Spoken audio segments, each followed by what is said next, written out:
I definitely have parents who set the bar very, very high. A little worried about that. Thank you for the new people who came into the room now, because many of the things I'm about to say were said already tonight, so at least you'll be hearing it for the first time. This is a very nostalgic moment for me, because I started out my own career in Hillel Torah 31 years ago. This is where I started as an educator, as a third grade teacher, and I followed in the footsteps of my parents. And those were gigantic footsteps to follow.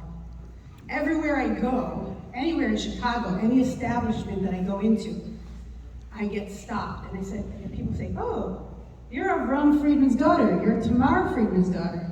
Your dad, ... Your mom, ... And then you can fill in the blank with that anecdote, because every single one of you in this room has an anecdote that you can share about my parents. Because that's who they are. They are someone who, when you meet them, you never forget them. They are impressive. They are legendary. They are unique. I also stand here as a representation of my siblings, because our mother, she breathed and she lived and she loved Hillel Torah for 40 years. And so inevitably, Hillel Torah became the center of our lives too. Growing up, the values in our home were continuously centered around Torah and around love for Eretz Yisrael. We participated in Yom HaAtzmaut celebrations and Yom Yerushalayim celebrations. We knew all the words to every Israeli song. At our dinner table, we sang songs from the Kabbalat Chumash and the Kabbalat Siddur, and we edited slides for the Bat Mitzvah program. Our home is an extension of the Hillel Torah community. On Shabbat, you and Abba hosted Shlichim and Bnot Shirut. I don't know if everybody knows this, but you adopted the needier and the less fortunate students in Hillel Torah, and you mothered them until they became an extension of our family. I will not tell you how many Hillel Torah students did their homework at our dining room table. You spent countless of hours worrying and caring, and you never went to bed at night, and you can still call my mother at 4 o'clock in the morning, because these are the hours that she keeps. The rest of us are not up at that point, but she's up, and she is taking care of every detail. The Hillel Torah families became our families, and we joined with smachot and celebrations and life events. In our house, quality of education was paramount. We understood intrinsically how much you valued our learning and how important it was to you that we excel in everything, in Judaic and general studies. In the upcoming Parsha, Parashat Nitzavim, the Torah imparts an important lesson on how we internalize values and knowledge. Apropos of this time period, right before Rosh Hashanah, the Torah speaks about teshuvah, repentance. Teshuvah appears to be a lofty, unattainable, and esoteric goal. One that requires deep focus, self-introspection, and it may seem beyond us. But the Torah tells us in this parsha, Lo b'shamayim hi, velo me'ever layam. It is not far, it is not a heavenly feat, and it does not require us to cross oceans.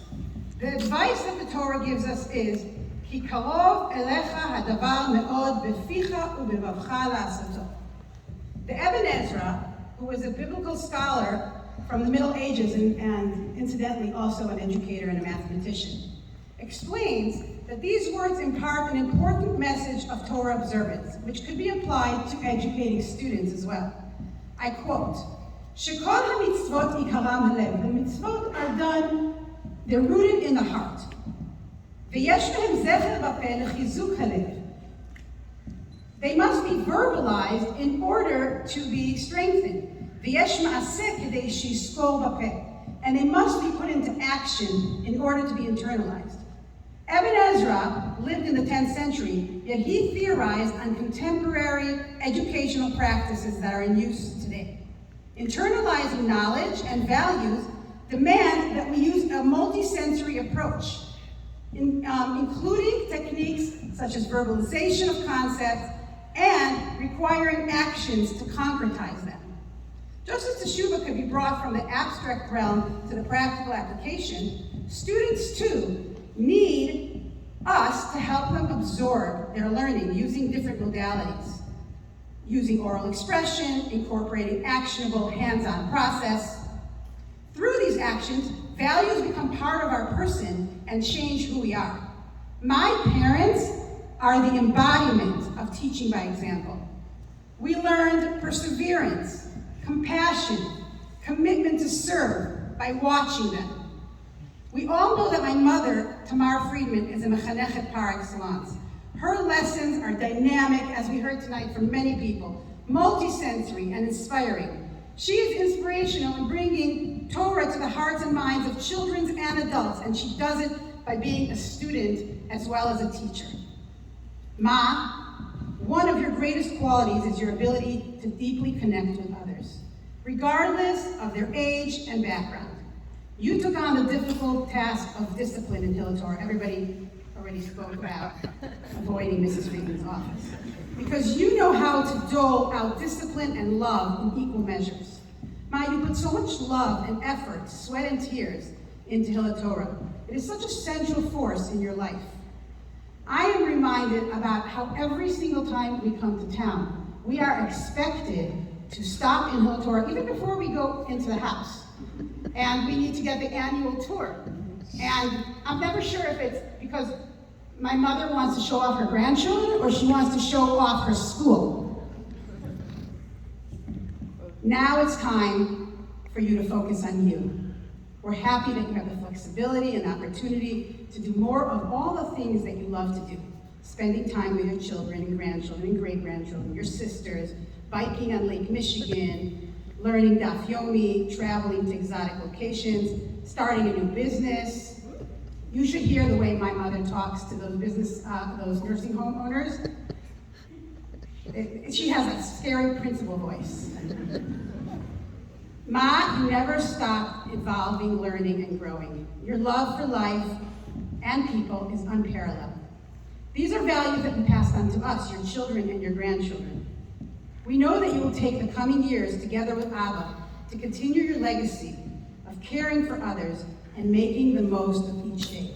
Ma, it's your moment to shine outside the walls of Hillel Torah. We love you, we're proud of you. Keep on being awesome.